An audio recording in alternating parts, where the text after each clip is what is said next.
Assalamualaikum warahmatullahi wabarakatuh. Asyhadu alla ilaha illallah wa asyhadu anna Muhammadar Rasulullah. Rabbi shrahli sadri wa yassirli amri wahlul 'uqdatam min lisani yafqahu qauli. Amma ba'du.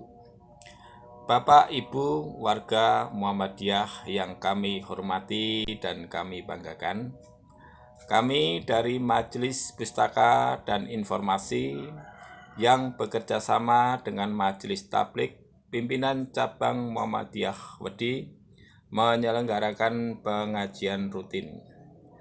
Adapun pembicara Ustadz pada malam hari ini, beliau Bapak Profesor Dodi Setiawan. Demikian, selamat menyaksikan. Assalamualaikum warahmatullahi wabarakatuh. Bismillahirrahmanirrahim. Alhamdulillahirrahmanirrahim. Wassalatu wassalamu ala asrofil anbiya'i wal mursalin wa ala alihi wa sahbihi ajma'in. Amma ba'du. Pertama-tama, marilah kita panjatkan syukur kehadirat Allah Subhanahu wa taala karena di hari ini kita masih bisa belajar dan bertemu walaupun secara daring. Kemudian, marilah kita panjatkan sholawat pada Nabi junjungan kita Nabi Muhammad SAW dan juga kepada keluarganya dan kepada para sahabatnya. Semoga kita mendapat syafaat dari Nabi Muhammad SAW di hari akhir nanti. Selanjutnya, saya memperkenalkan diri saya. Nama saya Dodi Setiawan. Insya Allah, saya akan sedikit berbagi mengenai Iqra di petang ini. Seperti yang kita ketahui, ayat pertama yang turun itu adalah Iqra, bacalah. Mengingat pentingnya Al-Quran, berarti ayat pertama ini sangatlah penting, dan artinya juga sangat hebat.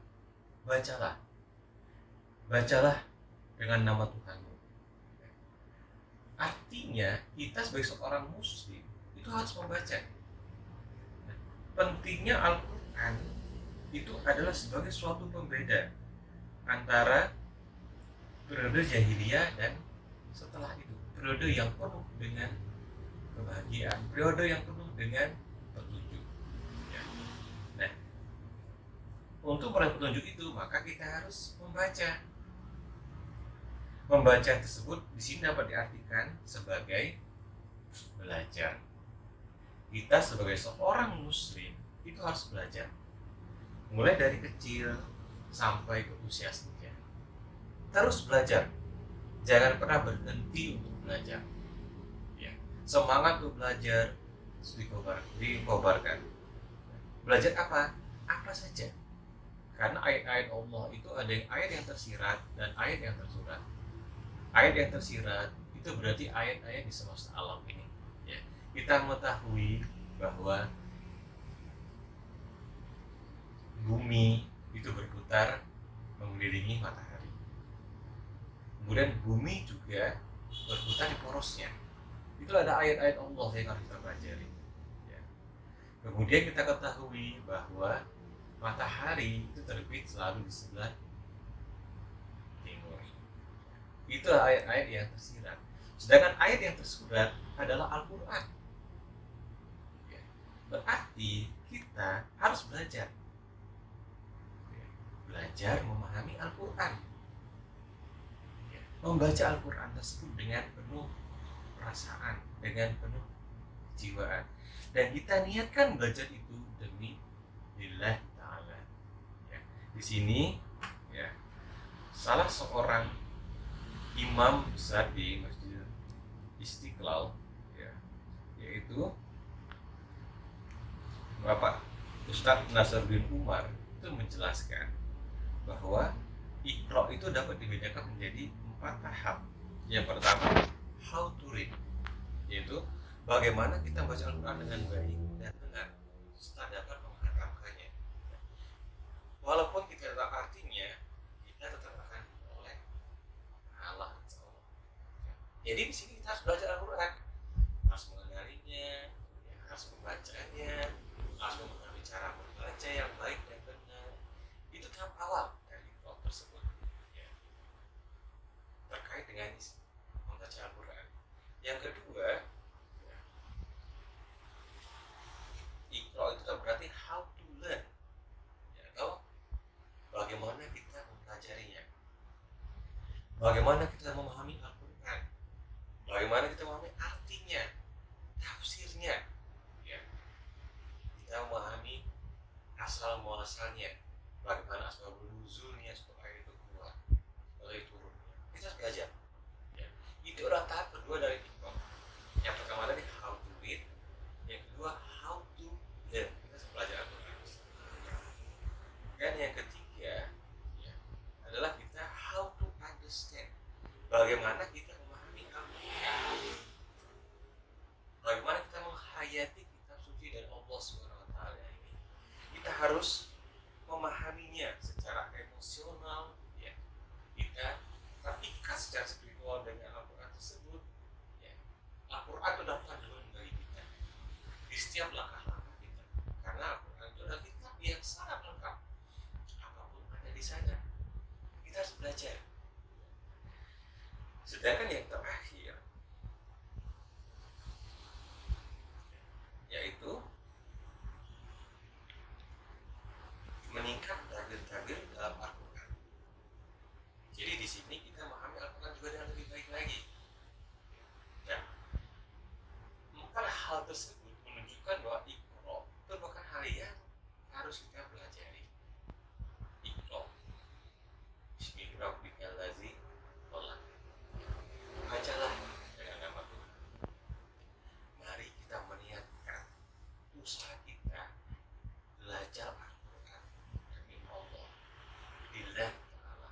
Dan terkait dengan kondisi sekarang, di masa saat ini, Al-Quran itu merupakan pegangan bagi kamu untuk tetap berdiri dengan baik.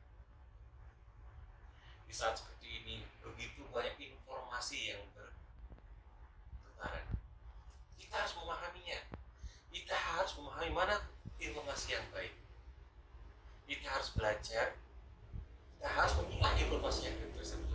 Ya, tentu saja dalam koridor Islam. Ya, Al-Quran memberikan petunjuknya. Bagaimana kita memahaminya? Ya, jangan sampai kita termakan pada informasi yang tidak benar. Ya, kita harus memahami informasi dengan baik. Kita harus memilahnya sehingga kita paham kondisinya. Nah, saat-saat sekarang juga merupakan kesempatan bagi kita untuk belajar. Ingat bahwa di saat seperti ini justru adalah saat yang tepat kita untuk belajar dengan lebih baik. Kita bertemu dengan keluarga dengan lebih intensif dibandingkan dengan periode sebelum pandemi. Nah, jadi kita manfaatkan situasinya ini. Ya, kita belajar. Belajar apa? Belajar Al-Quran. Apa saja. Ya. Seperti yang diungkapkan di awal bahwa, ya, ayat-ayat Allah itu ada yang tersurat dan tersirat. Kita belajar kedua-duanya. Ya. Apa yang kita pahami dari sini? Bahwa kita harus lebih bersandar kepada Allah SWT. Apalah kita ini, ya. Allah itu maha semuanya, maha paling hebat, maha semuanya. Jadi kita harus bersandar kepada Allah. Semua yang kita lakukan, semua yang kita pelajari, itu dalam rangka memperoleh ridho dari Allah SWT. Ya. Jadi kita harus belajar. Misalnya, contohnya, ya, kita belajar baca Al-Quran. Kita belajar untuk menghafalkan Al-Quran. Ya, menghafal ayat-ayat pendek. Justru yang kita hafalkan. Itu juga cara kita untuk semakin dekat dengan Al-Quran. Artinya kita sebagai seorang muslim itu harus terus-menerus dalam kondisi apapun kita belajar dalam rangka mendekatkan diri kepada Allah SWT dengan cara memahami Al-Quran. Sebagai kesimpulan, ayat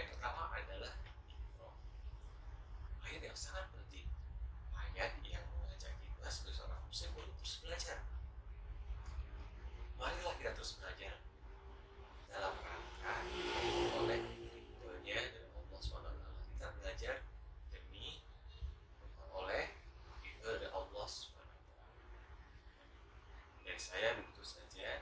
Semoga yang sedikit ini bisa memberikan manfaat bagi kita semua. Ya. Dan saya sangat berharap di lain waktu kita bisa bertemu secara langsung, kita bisa berbagi, bisa berdiskusi. Ya.